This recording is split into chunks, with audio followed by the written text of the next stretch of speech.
আল্লাহ নবী সাল্লাল্লাহু আলাইহি ওয়াসাল্লাম বলেন যে উম্মত, দুনিয়া তোমার পিছনে যাচ্ছে, আখিরাত তোমার আগে বাড়ছে, সামনে তোমার আখিরাত।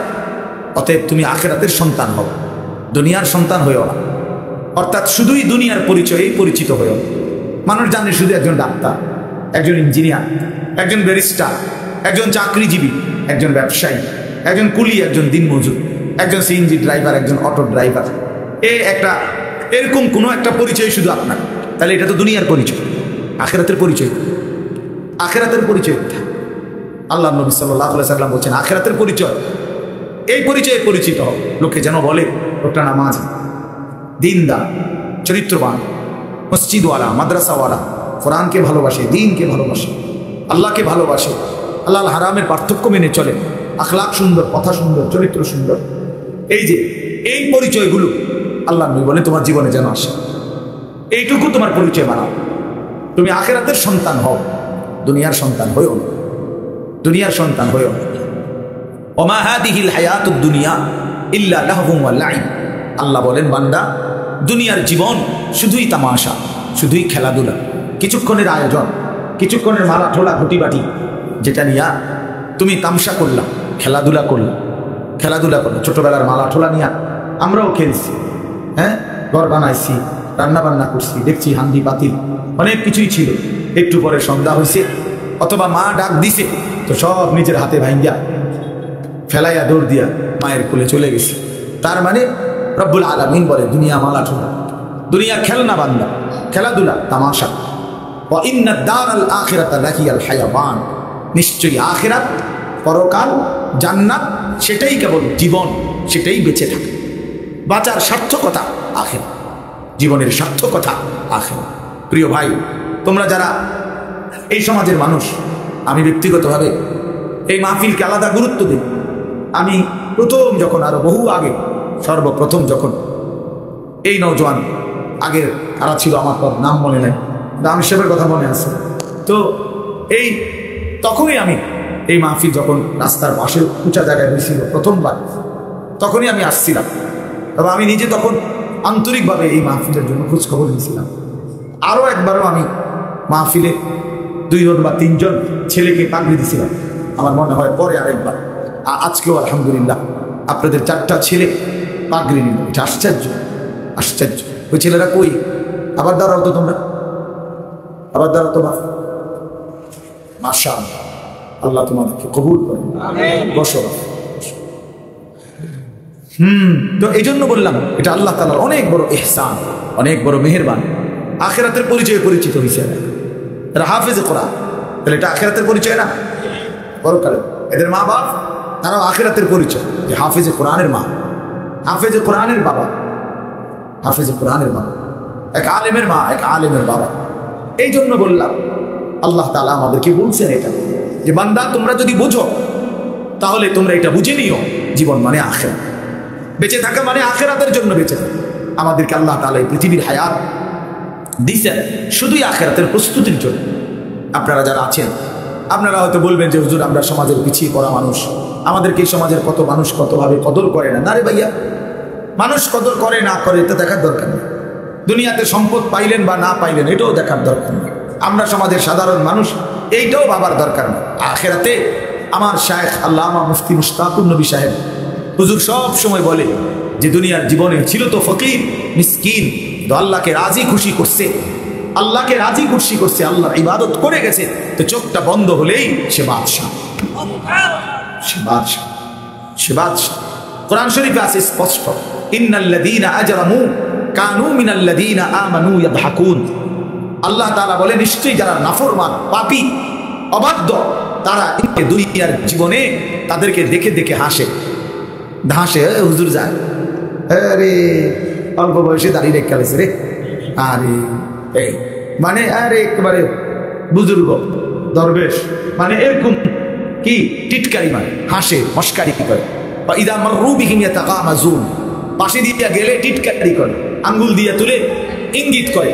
আল্লাহ তাআলা বলেন ইদা ইনকালাবু ইলা আহলিহিম ইনকালাবু ফাকিহিন, পরিবারের বউ বাচ্চাদের সামনেও দিনদার শ্রেণীকে নিয়ে বিদ্রুপ করে।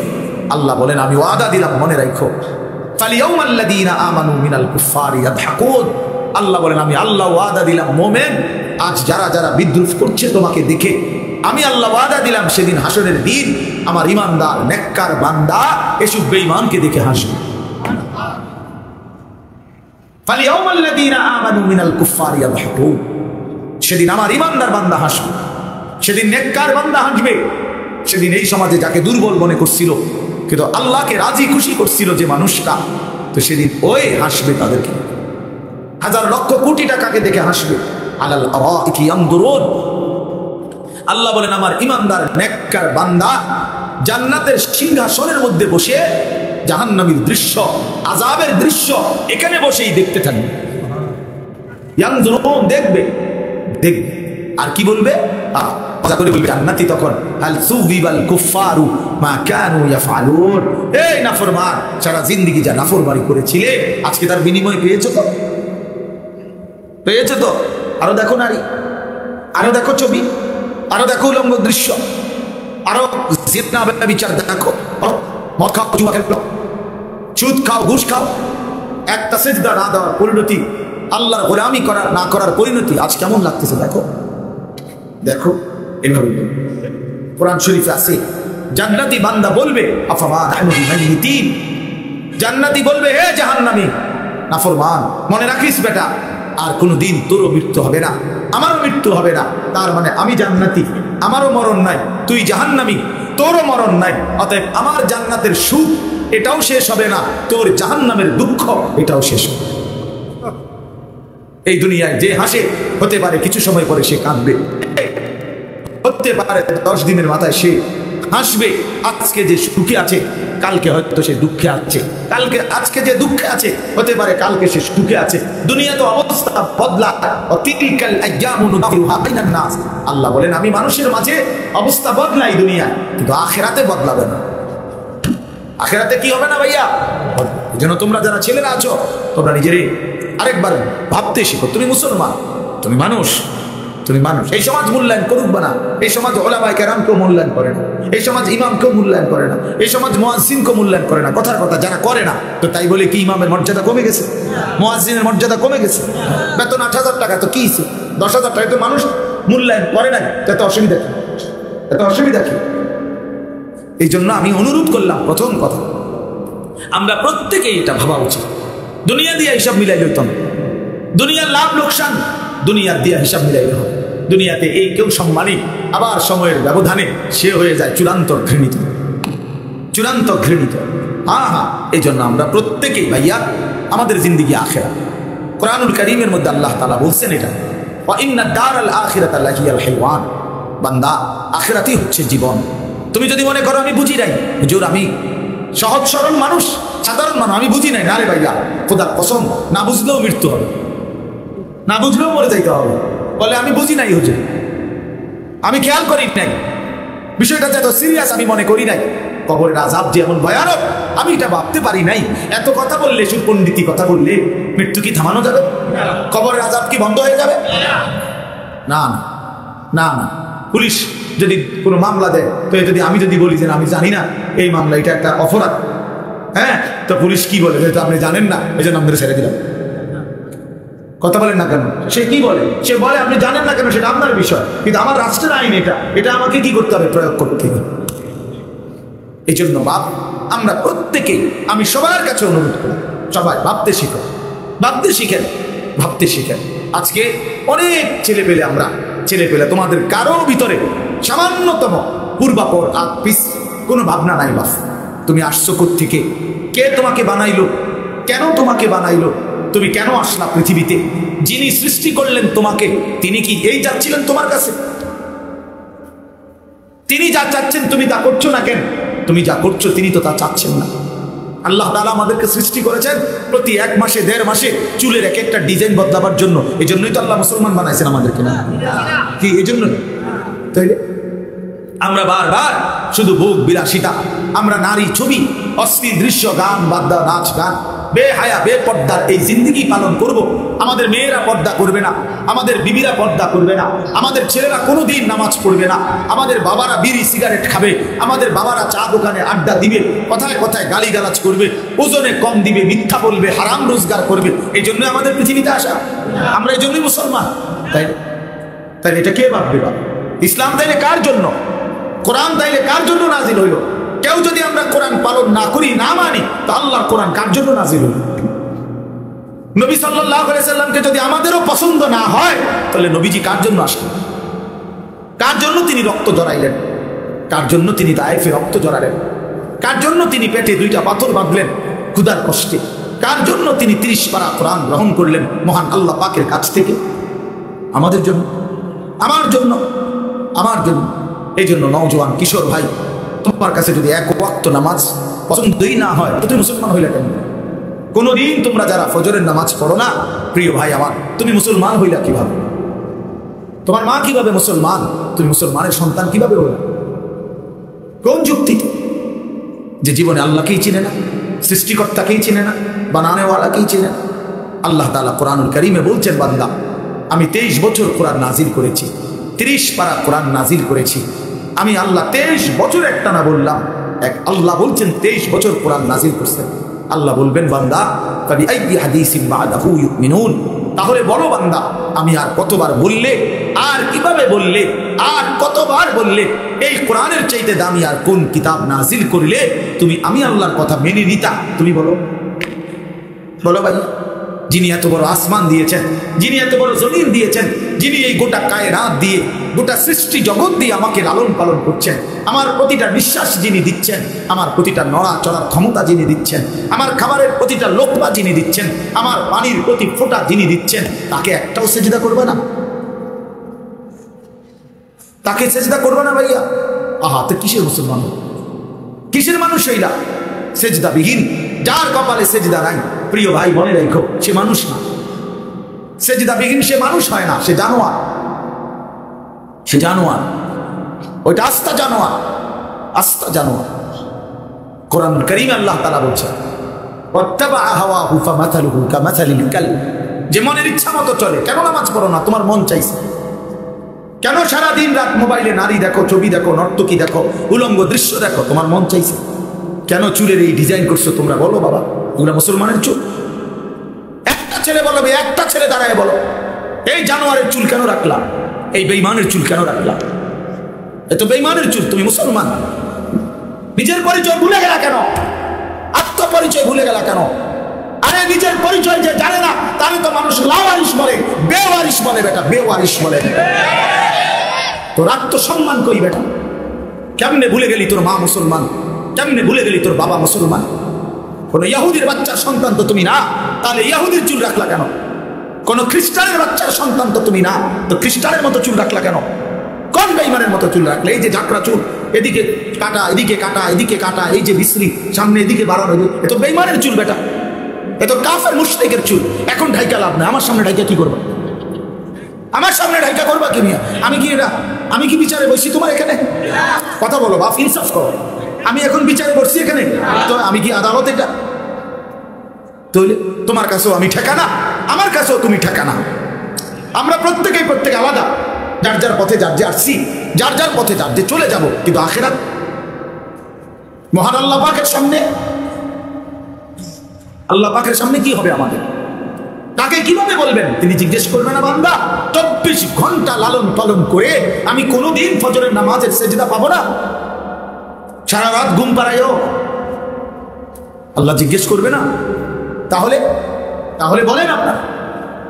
সেই জন্য বলতেছিলাম, মনের ইচ্ছা মতো যে চলে, মনের ইচ্ছা মতো যে চলে, বিশ্বাস করেন আল্লাহ পাক তাকে বলছেন ফামাসালুহু কামাসালিল কালব, নিজের মনে যা চায় তাই যে করে, তাই অনুসরণ করে। আমার মনে যা চায়, কিসের আল্লাহ, কিসের রাসূল, কিসের ধর্ম, কিসের কোরআন, বাদ দাও এগুলো। আমার মনে যখন যা চায় আমি তাই করি, তাই করব। আল্লাহর কসম, আল্লাহ তাআলা বলেন ওই ব্যক্তির উদাহরণ হলো কামাসালিল কালব, কুত্তার মতো। খোদার কসম, আল্লাহ কোরআনে বলছে ওই মানুষের জীবন কুত্তার জীবন, কুকুরের মতো। কুকুরের জীবন এটা, এই জীবন কুকুরের জীবন। কোরআন শরীফের শব্দ ভাই, তোমাকে ওই ছাত্র যারা মাদ্রাসায় পড়ে তা করে জিজ্ঞাসা করো কালবুন অর্থ কি। তাহলে এই জিন্দিগি কুত্তার জিন্দিগি, যে জিন্দিগি সেজদা নাই, সে জিন্দিগি নারী ছবি, অশ্লীলতা, জিনা, ব্যভিচার, বেপর্দা, বেহায়া, হ্যাঁ, নাচ গান, আনন্দ ফুর্তি, এটা জীবন হলো মিয়া? এটা জীবন? কার থেকে শিখছেন এটা? কেন ভুলে গেলেন আল্লাহ নবী সাল্লাল্লাহু আলাইহি সাল্লামের বিধান? নবীজি সাল্লাল্লাহু আলাইহি সাল্লাম বলছেন আল গিনা রুকিয়াতুজ জিনা। নবীজি বলছে গান বাদ্য এটা জিনা এবং ব্যভিচারের তাবিজ। তাবিজ বোঝেন না? তাবিজ অর্থাৎ যেখানেই গান বাদ্য হয় সেখানেই জিনা ব্যভিচার হয়, নারী পুরুষের অবাধ মেলামেশা হয়। গানের ওই পিঠে, নাচের ওই পিঠে বাদ্য যখন টুং টুং টুং টুং করে বাজে, বাদ্যের ওই পিঠে জিনা আছে, ব্যভিচার আছে, ব্যভিচার আছে। আল্লাহ নবী সাল্লাল্লাহু আলাইহি ওয়াসাল্লাম বলছেন ইস্তিমাউল মালাহি মাসিয়াতুন। নবীজি বলছে গান শোনা গুনাহ, গুনাহ, গুনাহ। ওয়াল জুলুসু আলাইহা ফিসকুন, এবং গানের মজলিসে বসা ফাসিক, প্রকাশ্য পাপী। ওয়াত তারাদ্দুদু বিহা কুফরুন। প্রিয় ভাই শোনো মিয়া, আল্লাহ নবী বলছেন গান শুনে মজা মারা, সাপ এরকম করে আরে ডোলে লরের এমন করে তাল দেয়, ঠ্যাঙালগি দেয়, আরে করছে কিরে, কইলু কিরে, এই যে এটা কি মানে কি মজা নিচ্ছে, কি নিতেছে বলেন? স্বাদ নিতেছে। আল্লাহ নবী বলছে ওয়াতালাদ্দুদু বিহা, গান শুনে এই মজা পাওয়া এটা কুফরি, কুফরি বেটা, এটা ঈমান চলে যায়। নাউযুবিল্লাহ, কি জঘন্য বিষয়, কি জঘন্য বিষয়। আপনারা ফিরতে হবে, ফিরতে হবে, নিজেদের আত্মপরিচয় ঠিক করতে হবে ভাইয়া। শুধু শুনছি আমার বাপ দাদা মুসলমান ছিল, এতটুকুই যথেষ্ট। আমার মনে আছে আমি প্রথম যে বছর আপনাদের এই বেদে সমাজের মাহফিল আসছিলাম, আমি সেই বছরই মনে করাই দিছিলাম যে আপনারা যারা সাপের খেলা দেখান, মনে আছে, ভুলে গেলে চলবে না যে এটা আমাদের জিন্দেগি না, বরং আমরা ইমানদারের বংশধর। ইমানদার হযরত মুসা আলাইহিস সালামের জামানায় আপনার যেই জাদুকররা আপনার, তারা তো সাপ দিয়ে খেলা দেখাইছিল, তারা তো কালেমা পড়ে মুসলমান হয়েছিল মুসা নবীর জামানায়, হয় নাই? কালেমা পড়ে মুসলমান। তাইলে নিজেদেরকে দুর্বল, নিজেদেরকে এমনি ভাবেন যে আমরা দুর্বল, মানে গুনার বেলায় তো সব করতেছেন। কি ব্যাপার, আপনি দুর্বল হইলে মিশা কথা কন কান, কথা বলেন না কেন? দুর্বল হইলে নাচ গান করেন কেন? গান বাদ্য বাজান কেন? দুর্বল হইলে আপনাদের বোনেরা মেয়েরা বেপর্দা হবে কেন? আমরা মুসলমান, বলেন আপনারা মুসলমান কিনা বলেন, বলেন সবাই মুসলমান কিনা বলেন। তাইলে আমরা মুসলমান হলে আমাদের আল্লাহ আছে, আমাদের রাসূল আছে, আমাদের কোরআন আছে, আমাদের ধর্ম আছে। আমরা মুসলিম, পাগল না, ছাগল না, আমরা মারাল না, আমাদের ইজ্জত সম্মান আছে। আল্লাহ নবী সাল্লাল্লাহু আলাইহি ওয়াসাল্লাম বলছেন একদিন কাবা ঘরের দিকে তাকাইয়া, নবী কাবা, আল্লাহর ঘর কাবা ঘরের দিকে তাকায় বলছে যে কাবা তোমার অনেক সম্মান, তোমার অনেক ইজ্জত, কিন্তু আল্লাহ নবী বলে হে কাবা, মনে রেখো আমার এক ইমানদারের সম্মান তুমি কাবার চাইতেও কোটি গুণ বেশি। খোদার কসম, হাদিস নবীজি বলছে কাবা তোমার চাইতে দামি, আমার ইমানদারের ইজ্জত, আমার ইমানদারের সম্মান কাবার চাইতে দামি। আল্লাহ কোরআনে বলছেন ওয়ালা আবিদুম মুমিনুন খায়রুম মিন মুশরিকিন ওয়ালাউ আ'জাবাকুম। আল্লাহ বলছে মুশরিক, বেঈমান, কাফের যত বড়ই মনে হোক, 10টা পৃথিবীর মালিক হোক, একেবারে 7 সমুদ্র 13 নদীর মালিক হোক, পৃথিবীর সব সম্পত্তির মালিকও যদি হয়, মুশরিক, কাফের, বেঈমান, খোদার কসম আল্লাহ কোরআনে বলে তার চাইতে একজন ইমানদার গোলাম, কৃতদাস, সে খায়রুন, সে উত্তম, উত্তম, উত্তম। আব্দুল মুমিন খায়রুম মিন মুশরিক। একটা গোলাম সে কৃতদাস হোক, তো তুমি তো কৃতদাস না, তুমি কারো গোলাম, তুমি কোনো মানুষের কৃতদাস, তাইলে তুমি নিজেকে দুর্বল ভাববা কেন? আল্লাহ তাআলা তো বলছে একটা কৃতদাসও যদি হয়, কিন্তু ঈমান থাকে, যে পৃথিবীর সমস্ত বেঈমানের চাইতে দামি, বেঈমানের চাইতে দামি। আল্লাহ কোরআনে বলছে ইন্নামাল মুশরিকুনা নাজাস, সমস্ত মুশরিক বেঈমান, নাপাক, নাজাসুন, নাপাক। অতএব আমি মনে করাই দিলাম, নিজেদের বিবেক জাগায় দেওয়ার জন্য বললাম, আমরা প্রত্যেকেই ভাবতে হবে আমার আখিরাতি জিন্দেগি, আমার কবরই আমার জিন্দেগি। এই দুনিয়া হাসলেও মরে যাবেন, কাঁদলেও মরে যাবেন, সুখে থাকলেও মরে যাবেন, দুঃখে থাকলেও মরে যাবেন।